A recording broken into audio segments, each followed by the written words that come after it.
Assalamualaikum warahmatullahi wabarakatuh. Selamat datang di Suara Hamka, obrolan ringan di podcast Majelis Hukum dan HAM Pimpinan Pusat Muhammadiyah. Di sini kami akan membahas berbagai isu hukum dan hak asasi manusia dari sudut pandang nilai keadilan, kemanusiaan, dan keislaman. Saya Siti Afifah Humairoh akan menemani Anda dalam episode kali ini.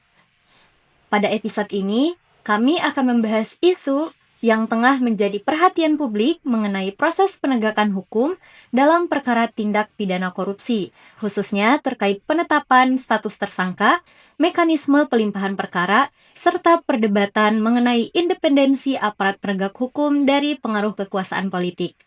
Untuk membahas topik ini secara lebih mendalam, telah hadir di hadapan kita semua seorang narasumber yang luar biasa. Beliau adalah Bapak Dr. Trisno Raharjo SHM Hum, yang merupakan Ketua Majelis Hukum dan HAM Pimpinan Pusat Muhammadiyah, sekaligus juga dosen di Fakultas Hukum Universitas Muhammadiyah Yogyakarta. Selamat datang dan selamat siang, Bapak. Selamat siang. Bagaimana kabarnya nih, Pak? Baik, alhamdulillah sehat. Alhamdulillah, baik Bapak. Sebelum kita mulai ke pertanyaan ya Pak, izinkan saya membacakan terlebih dahulu latar belakang dari kasus yang akan kita kupas.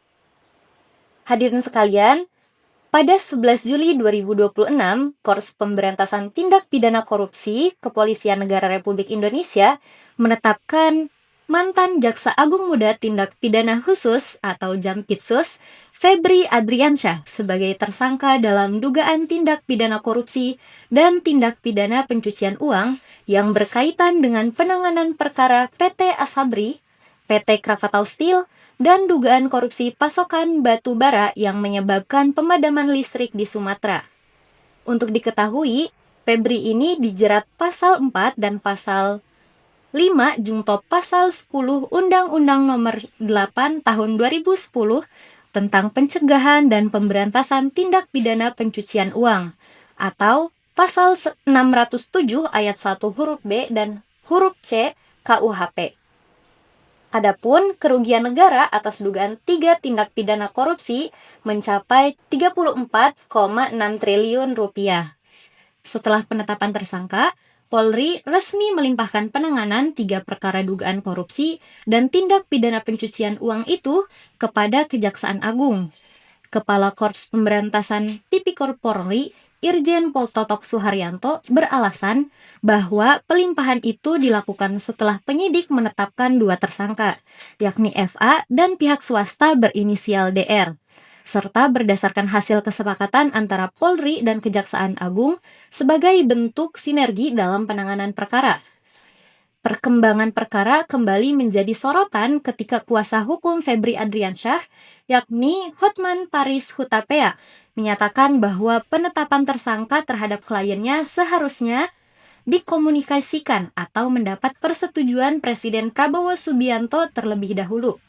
Polemik ini juga membuka ruang diskusi yang lebih luas mengenai perlindungan hak asasi tersangka, asas praduga tidak bersalah, mekanisme due process of law, serta pentingnya menjaga kepercayaan publik sebagai bentuk profesionalisme, transparansi, dan bebas dari intervensi kekuasaan.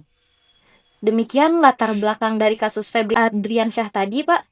Selanjutnya terdapat beberapa pertanyaan yang hendak kami ajukan. Pertanyaan yang pertama, bagaimana sih Pak, Bapak melihat penetapan status tersangka terhadap Febri Adriansyah tadi dari perspektif hukum acara pidana di Indonesia? Baik, penetapan tersangka terhadap mantan Jaksa Agung Tindak Pidana Khusus Bapak Febri tentu harus dilakukan bersandarkan pada ketentuan-ketentuan hukum yang berlaku, yaitu telah dipastikan minimal 2 alat bukti yang dengan 2 alat bukti ini dapat dipastikan bahwa penetapan tersangka itu terhadap diri mantan Jaksa Agung Muda Tindak Pidana Khusus ini adalah sah. Dengan demikian, tentu penyidik kepolisian pasti sudah memastikan ada minimal 2 alat bukti. Nah, 2 alat bukti itu sekarang bisa diambil dari 8 alat bukti. Dari 8 alat bukti yang ke-8 itu luas sekali. Jadi bisa digunakan sebagai dasar. Tetapi tentu pemeriksaan tersangka bukan menjadi alat bukti, ya. Kemudian keyakinan hakim itu juga bukan menjadi alat bukti di dalam penetapan. Jadi masih ada 6 alat bukti yang lain. Artinya cukup itu kalau kepolisian di dalam pemeriksaannya menjadikan ini sebagai bukti untuk menetapkan tersangka, dan 2 ya tersangka yang ditetapkan. Tapi setidak-tidaknya yang publik ketahui, yang ditetapkan jadi tersangka ketika terjadi pelimpahan itu adalah Bapak Febri sebagai mantan Jaksa Agung Muda tindak pidana korupsi. Seperti itu, Mbak. Kita masuk ke pertanyaan selanjutnya ya, Pak. Iya. Sebagaimana yang tadi Bapak telah jelaskan, ini lebih basic lagi sih, Pak. Kira-kira apa saja sih syarat hukum yang harus dipenuhi oleh penyidik sebelum menetapkan seseorang itu sebagai tersangka agar tetap sesuai dengan prinsip due process of law dan juga KUHP mengenai tadi minimal 2 alat bukti itu, Pak? Ya, tentu tidak mungkin hanya bersandarkan penggeledahan yang dilakukan yang membuat heboh satu Indonesia, apalagi ditemukan emas yang lebih berat daripada emas yang ada di Monas gitu ya. Ya, hingga kemudian wah ini dia tersangka, kan harus dipastikan dulu itu punya siapa. Ya, ternyata itu kan juga jadi persoalan yang kemudian oleh penasihat hukum dikatakan bukan punyanya Febri gitu kan. Nah, tapi penyidik itu kan tentu sudah melakukan pemeriksaan yang hati-hati, sungguh-sungguh dalam perkara-perkara yang menyangkut seseorang yang memiliki kedudukan yang cukup bagus, ya, sehingga tidak bisa semena-mena kemudian memasukkan, karena akan pasti ada perlawanan. Untuk orang kecil saja harus juga dilakukan dengan sungguh-sungguh, memastikan minimal itu 2 alat bukti. Nah, sehingga dengan 2 alat bukti itu bisa ditetapkan tersangkanya. Jadi kalau dramanya yang kita lihat itu di televisi, uang sedemikian banyak, emas juga ditemukan, cara membongkar lemari besinya itu juga penuh dengan drama. Tapi bagi penegakan hukum itu sisi lain yang menurut hemat saya juga agak berlebihan itu ditampilkan. Kenapa itu dia ditampilkan cara membongkarnya dan seterusnya, yaitu kemudian menjadi konsumsi publik. Tetapi yang penting adalah sebelum itu dibongkar dan seterusnya, penyidik harus sudah punya minimal 2 alat bukti. Karena tanpa 2 alat bukti melakukan pembongkaran saja, nanti tidak ada hasilnya.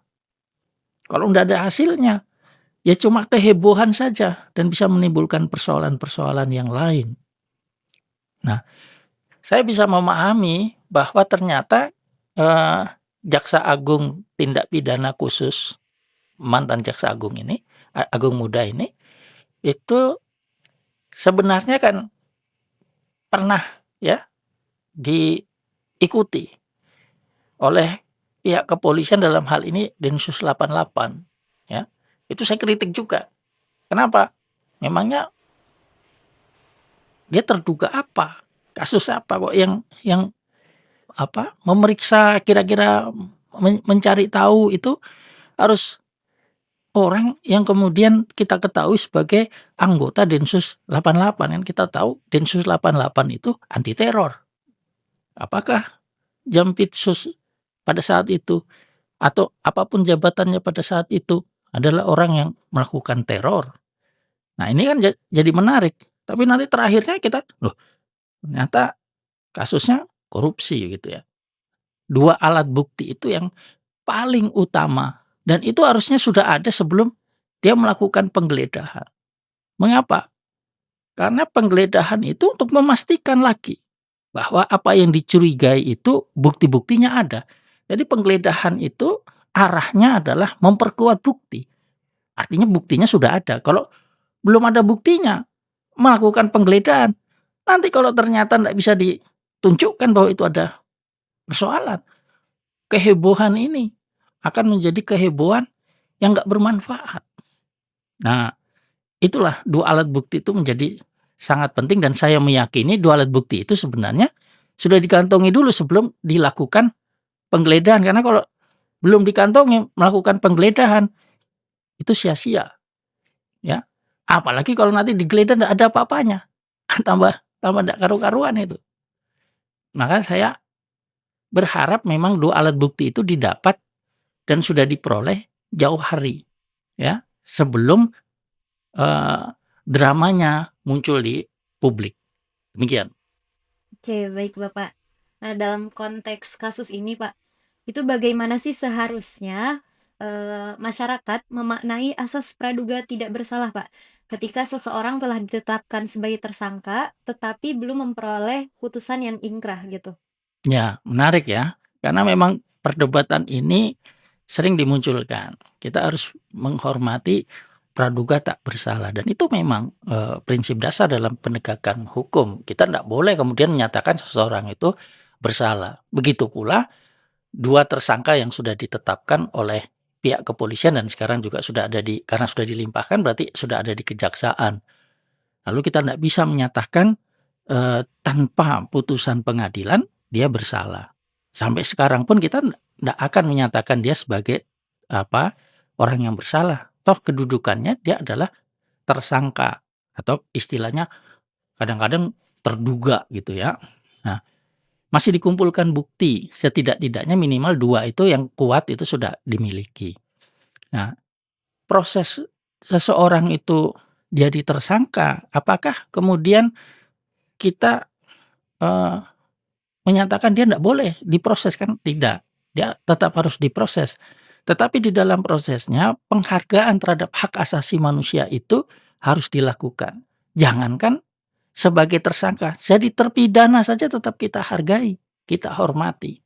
Dengan demikian, seseorang yang kemudian dijadikan tersangka itu apalagi belum bisa dibuktikan di pengadilan yang memiliki keputusan yang ingkrah bahwa dia bersalah, tentu kan harus tetap kita hormati, kita hargai. Itulah dasar dari praduga tidak bersalah. Itu yang membedakan dengan praduga bersalah. Kalau praduga bersalah, maka hak-haknya sebagai seorang tersangka itu sangat terbatas. Dia tidak punya banyak hak, ya, dan itu sudah banyak ditinggalkan. Kita sekarang bersandar kepada praduga tidak bersalah. Artinya sebelum dia diputuskan bersalah, kita tidak boleh menyatakan dia orang yang bersalah. Terhadap mantan jaksa agung tindak pidana khusus ini pun kita tidak menyatakan dia adalah orang yang sudah salah. Kenapa? Ya karena masih harus ada pembuktian. Pembuktiannya itu di pengadilan. Ya. Nah, orang yang kemudian dijadikan tersangka itu dia diberikan hak-haknya.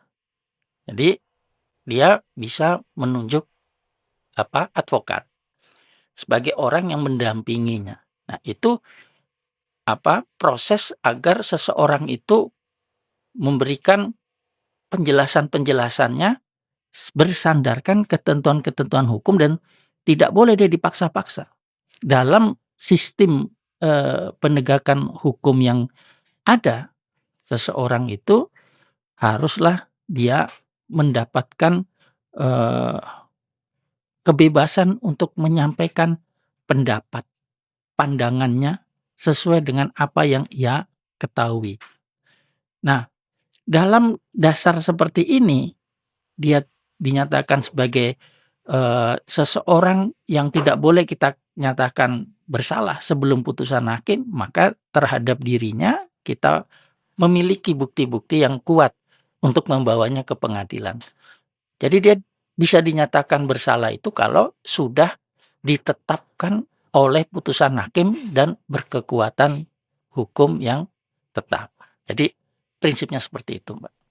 Beberapa pakar hukum kan mencurigai bahwasanya pelimpahan perkara pada kasus Febri Adriansyah ini sebagai bentuk win-win solution karena tidak ada dasar hukumnya. Publik pun berpendapat demikian itu, Pak.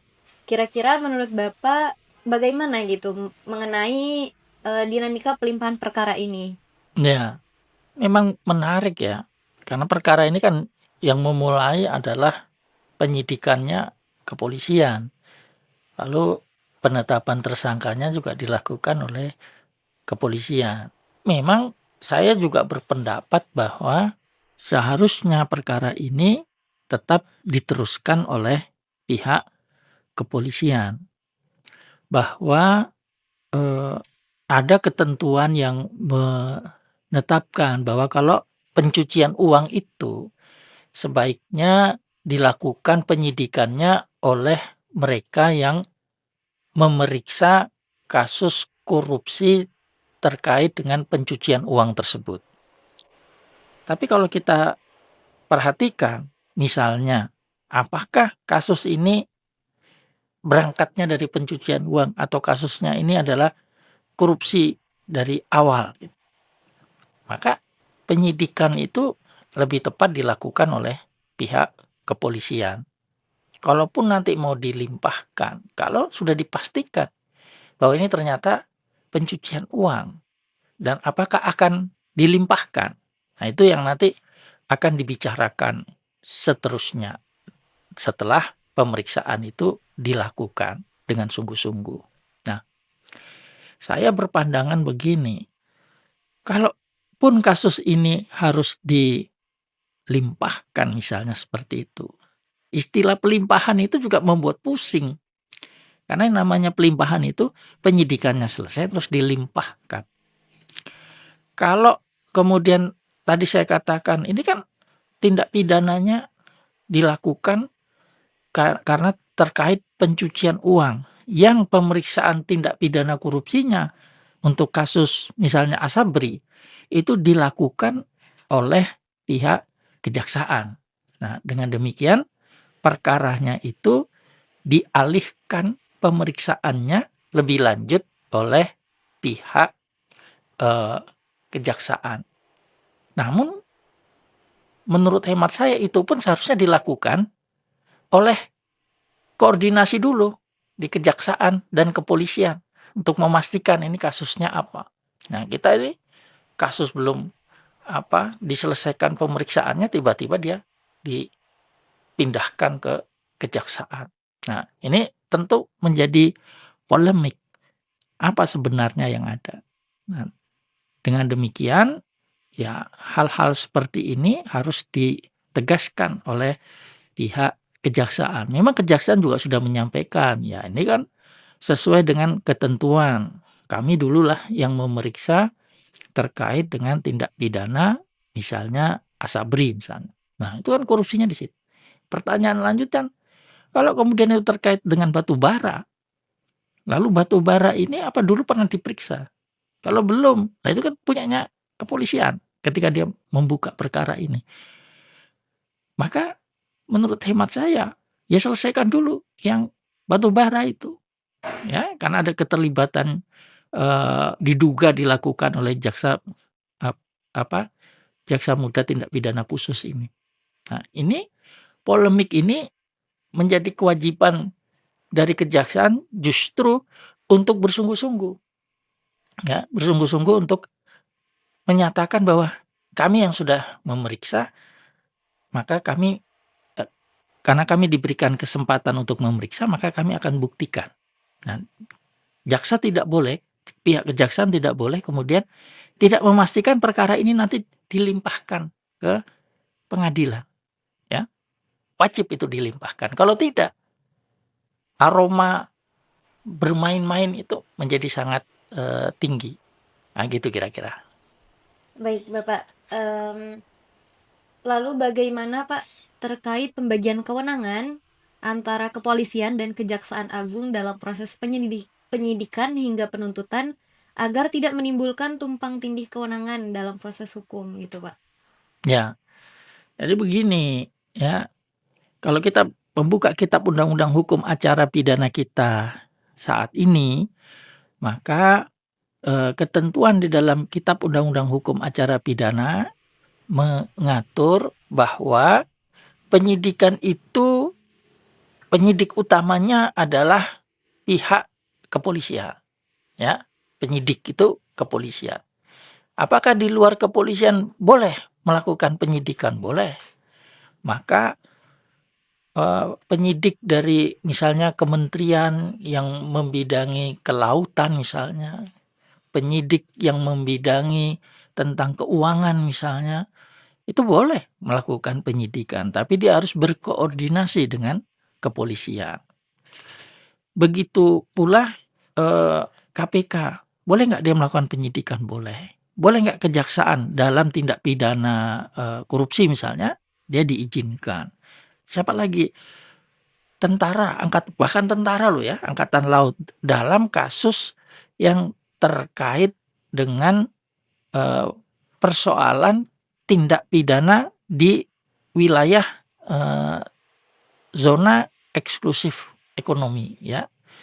Artinya garis terluar dari batas teritorial kita itu bisa dilakukan oleh angkatan laut. Lalu kita undang-undang hukum acara pidana kita mengatur itu.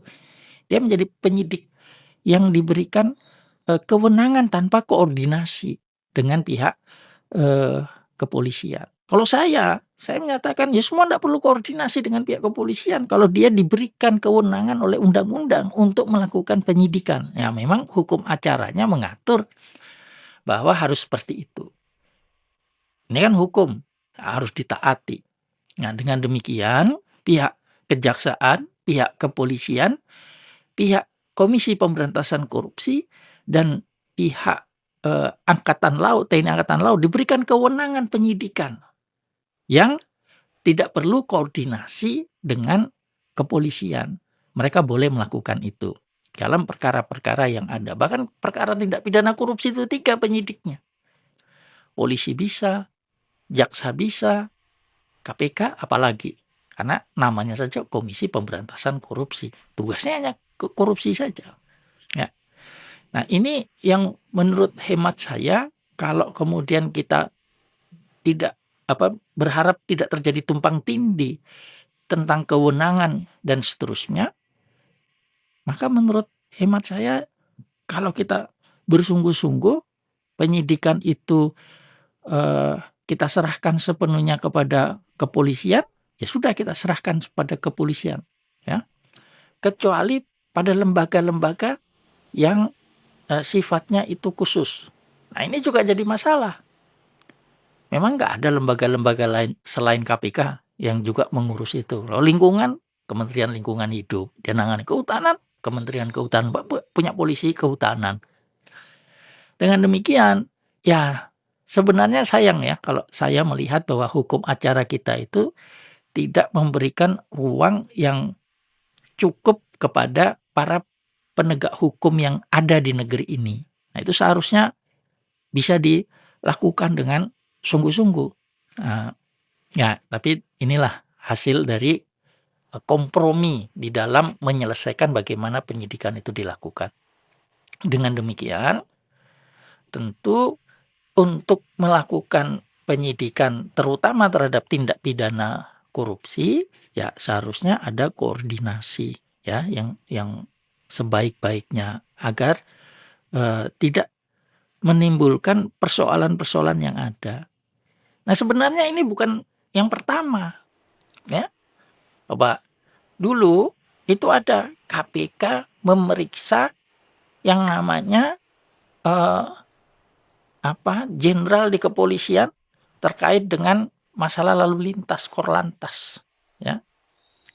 Coba bayangkan, KPK melihat ada korupsi, kan sama sebenarnya. Sekarang polisi melihat ada jaksa, ya, di tingkat Kejaksaan Agung. Ini di tingkat Kepolisian Republik Indonesia di pusat gitu ya, di Kepolisian Republik Indonesia.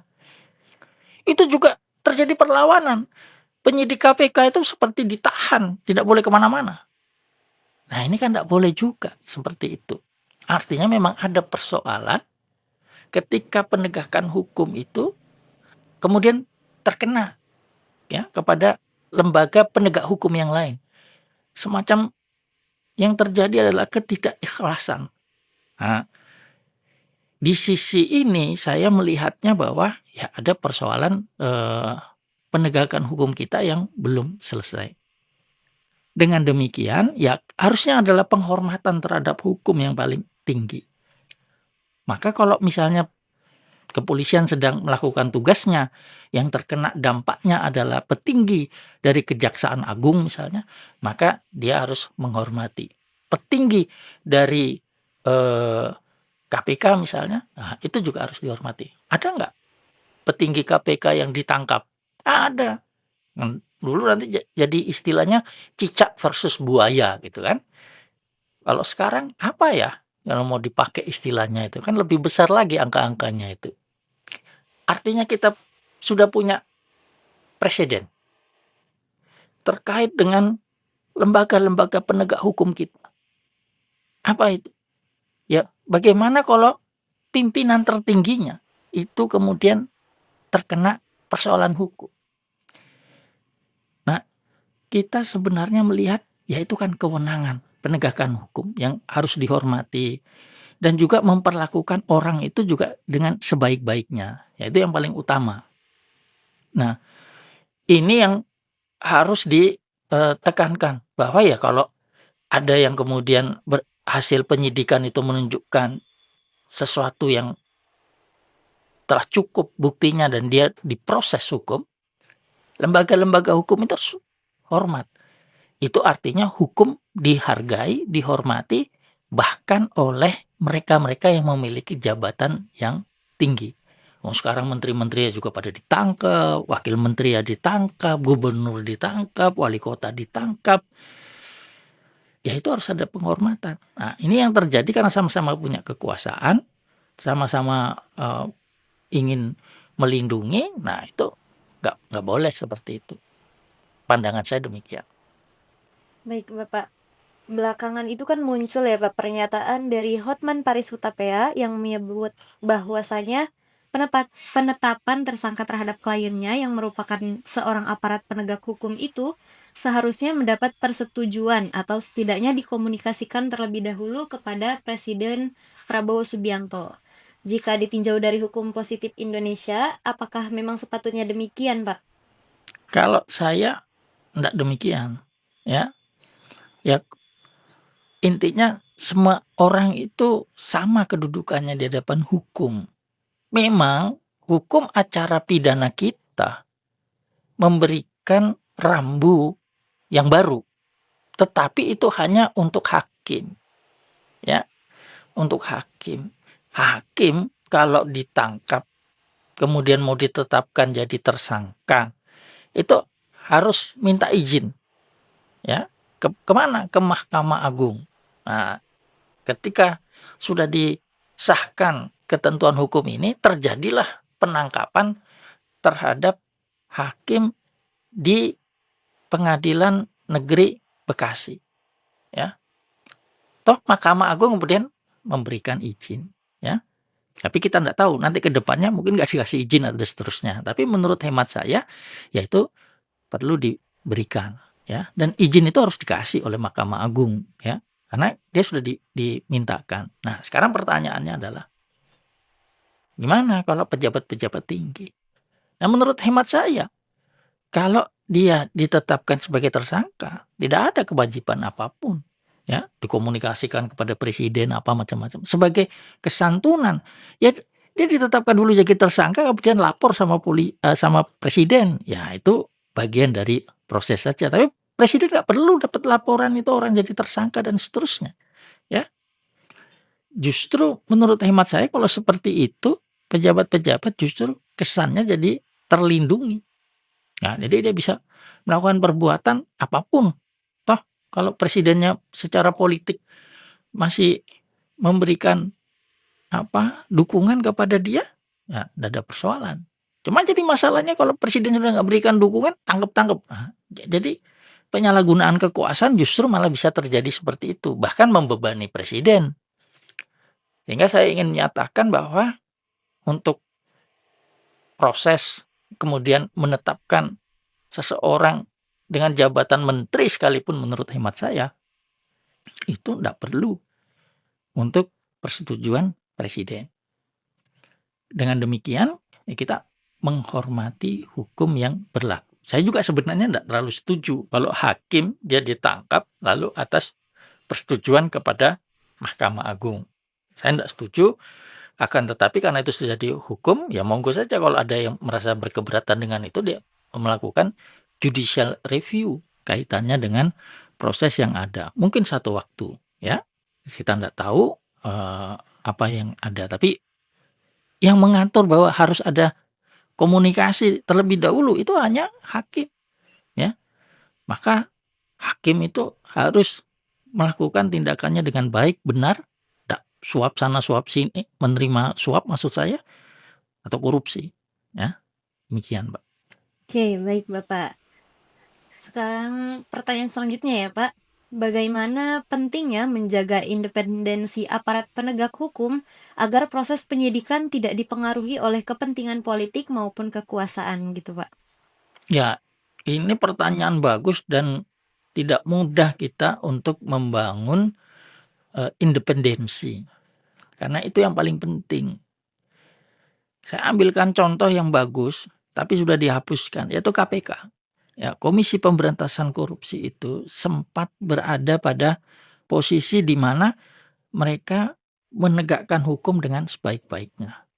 Nah, kemudian dirubah pada tahun 2019 undang-undangnya. Sehingga bukan tidak independen, tetapi dia mengalami persoalan independensinya.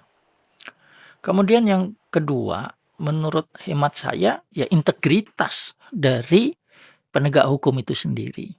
Saya ingat betul dengan sosok Baharudin Lopa ketika diangkat oleh Gus Dur sebagai jaksa agung.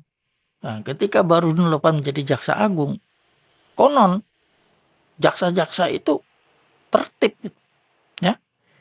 Jadi ternyata aura yang baik dan tegas, ya, dan orang yang paham terhadap hukum ketika dia ditempatkan di posisi yang pas, itu menyebabkan bawahannya juga menjadi tertib. Nah, ini yang kita perlukan, ya. Dan semua harus ada di sektor penegakan hukum. Di Mahkamah Agung itu hakim-hakim agung juga harus kemudian memegang integritas bahwa mereka harus melakukan penegakan hukum dengan sebaik-baiknya. Kemudian juga di kejaksaan, jaksa agung dan jajarannya menyatakan kami berintegritas. Kepolisian, Kapolri dan seluruh jajarannya itu harus menyatakan dirinya berintegritas. Lembaga-lembaga yang lain termasuk Komisi Pemberantasan Korupsi juga begitu. Harus menegaskan dirinya berintegritas. Kalau itu sudah, maka kita nggak ada persoalan dengan hukum yang jelek. Wah, itu hukumnya nggak bagus. Tapi penegak hukumnya bagus. Insya Allah itu akan hasilnya baik. Karena saya ingat betul pandangan dari Tafarna yang disampaikan oleh guru-guru saya. Ingat tuh pandangannya Tafarna. Tafarna itu menyatakan begini. Dia ahli hukum dari Belanda. Dia katakan bahwa berikan saya penegak hukum yang baik. Berikan saya penegak hukum yang jujur. Berikan saya penegak hukum yang adil. Nah, ini bahasa saya, ya. Maka dengan hukum yang jelek sekalipun, saya bisa melakukan penegakan hukum dengan baik. Artinya ketika orangnya baik, insya Allah hukum jelek pun bisa dia jadikan itu hukum yang bagus. Nah, saya jadi ingat juga Baharudin Lopa. Baharudin Lopa nyatain gini, ketika kasus Harto mau dibawa ke pengadilan. Kalau saya jadi jaksa yang menangani kasus Pak Harto itu, cukup 1 lembar saja surat dakwaan saya, nggak usah banyak-banyak. Bisa, katanya gitu. Artinya ketika ada tapi sayang dia nggak pernah dijadikan jaksa untuk mengusut Pak Harto, gitu ya. Toh sekarang sudah dianggap Pak Harto sebagai pahlawan, ya, nasional, ya kita menghormati itu. Yang ingin saya tegaskan bahwa diperlukan penegak hukum yang memiliki integritas yang bagus, kemudian memiliki pemahaman hukum yang bagus, jujur, dan kemudian berlaku adil dalam menegakkan hukum. Prinsipnya seperti itu. Baik Bapak, selama ini kan Muhammadiyah itu dikenal sebagai organisasi yang konsisten mengawal supremasi hukum. Nah, menurut Bapak, bagaimana sih Muhammadiyah dapat berkontribusi dalam meningkatkan literasi hukum masyarakat agar tidak mudah terpengaruh oleh opini yang berkembang sebelum proses peradilan selesai? Baik, saya kira Muhammadiyah memiliki banyak sarana yang bisa digunakan. Ada media seperti Suara Muhammadiyah yang memberikan pandangan, bacaan bagi warga Muhammadiyah untuk memahami itu. Di samping itu, misalnya kami Majelis Hukum dan HAM Pimpinan Pusat Muhammadiyah memiliki beberapa sekolah, ya. Pertama, sekolah anti korupsi. Kemudian yang kedua, sekolah paralegal. Kemudian yang ketiga, sekolah hak asasi manusia. Nah, 3 sekolah ini kami jadikan bagian dari upaya-upaya untuk menguatkan pandangan, pemikiran Muhammadiyah yang disampaikan kepada warga Muhammadiyah untuk memahami, kemudian dapat bergerak di dalam upaya-upaya melaksanakan aturan-aturan hukum ini dengan baik. Jadi melakukan sosialisasi. Di samping itu tentu kami menyadari bahwa perlu ada upaya-upaya secara masif untuk memberikan penyuluhan hukum yang baik kepada masyarakat. Sehingga Majelis Hukum itu bekerja sama dengan Forum Dekan, Fakultas Hukum, dan Prodi Hukum untuk bisa melakukan penyuluhan-penyuluhan di dalam proses hukum yang ada. Ya, termasuk di kasus penegakan hukum pidana. Ini terus bisa dilakukan. Itulah cara-cara Muhammadiyah melalui pengajian-pengajian yang ada. Di samping Majelis Hukum Pimpinan Pusat Muhammadiyah, ada juga Aisyah, ada juga Nasyatul Aisyah, ya, kemudian Pemuda Muhammadiyah dengan spektrum yang tentu mendidik masyarakat untuk mematuhi hukum ini dengan sebaik-baiknya. Kira-kira demikian. Baik, Bapak. Kira-kira apa nih pesan Bapak kepada aparat penegak hukum agar setiap proses penetapan tersangka maupun pelimpahan perkara itu tetap dilaksanakan secara profesional, transparan, akuntabel, dan menjunjung tinggi hak asasi manusia? Ya, prinsip dasarnya untuk para penegak hukum kalau menetapkan seorang sebagai tersangka itu harus berdasarkan 2 alat bukti yang sudah ada. Tetapi juga harus memahami perkembangan hukum itu dengan sebaik-baiknya. Nah, saya meyakini para penegak hukum kita itu dididik dengan baik oleh institusinya, apakah itu di kepolisian, kejaksaan, apalagi hakim. Ya, hakim itu bahkan pakar hukum lah kalau kita mau bilang seperti itu. Walaupun dia baru jadi hakim 1-2 hari, tetapi di dalam dirinya itu harus sudah memahami hukum dengan sebaik-baiknya. Nah, saya berharap pemahaman hukum itu menjadi kesadaran untuk menghormati. Jadi kalau misalnya ada persoalan sebagaimana yang kita diskusikan, itu tidak menjadi ketegangan yang membawa drama besar bagi negara ini. Jadi tentu dialog dilakukan dan tetap menghormati hukum itu dengan sebaik-baiknya. Nah, ini tidak boleh terulang karena ada penegakan hukum lalu seolah-olah seperti ada perlawanan. Dulu juga pernah kasusnya Febri ini juga terjadi, ke depan harapannya sih tidak. Ya, kita betul-betul harus menata hukum itu dihargai, dihormati. Justru yang harus memberikan contoh itu adalah para penegak hukumnya. Oke, baik Bapak. Sebagai penutup podcast kita pada episode kali ini, Pak, mungkin Bapak dapat menyampaikan closing statement kepada masyarakat terkait pentingnya menjaga kepercayaan terhadap sistem peradilan pidana di Indonesia. Ya, kalau saya prinsipnya kita harus menghormati, menghargai proses penegakan hukum yang dilakukan oleh aparat penegak hukum kita. Kita percaya bahwa mereka bersungguh-sungguh untuk menyelesaikan kasus ini dengan baik. Untuk itu kita memberikan kepercayaan kepada para penegak hukum itu harus dijawab dengan sungguh-sungguh bahwa proses penegakan hukum itu telah dilakukan dengan sungguh-sungguh. Salah satunya kalau kita mau melihat kasus mantan Jaksa Agung Muda Tindak Pidana Khusus ini, ya dibawa ke pengadilan. Biar pengadilan yang memutuskan berdasarkan bukti-bukti yang ada. Dari bukti-bukti yang ada itu kita melihat kejaksaan itu bersungguh-sungguh atau tidak. Dengan demikian, kita berharap bahwa seluruh proses hukum itu selalu akan dilakukan dengan sungguh-sungguh. Saya kira demikian, Mbak. Oke, baik Bapak. Terima kasih banyak atas pemaparan yang sangat mendalam pada episode kali ini. Semoga diskusi kita dapat memberikan pemahaman yang lebih utuh kepada masyarakat mengenai mekanisme penetapan tersangka, proses pelimpahan perkara, serta pentingnya menjaga independensi penegakan hukum di Indonesia. Adapun kami semua juga berharap agar setiap proses hukum senantiasa dilaksanakan secara profesional, transparan, akuntabel, serta bebas dari intervensi pihak manapun. Serta pentingnya juga menjaga independensi penegakan hukum di Indonesia tadi. Untuk para pendengar, jangan lupa untuk terus mengikuti episode-episode Suara Hamka berikutnya, karena kami akan terus mengangkat isu hukum dan hak asasi manusia yang relevan, terbaru, dan kritis bagi bangsa ini. Ikuti kami juga di Majelis Hukum dan HAM Pimpinan Pusat Muhammadiyah, dan sampai jumpa di episode selanjutnya. Saya Siti Afifah Humayroh, pamit undur diri. Bersama Majelis Hukum dan HAM Pimpinan Pusat Muhammadiyah, mari kita nyalakan nurani dan tegakkan keadilan dari hukum hingga kemanusiaan. Suara Hamka, podcast resmi Majelis Hukum dan HAM Pimpinan Pusat Muhammadiyah.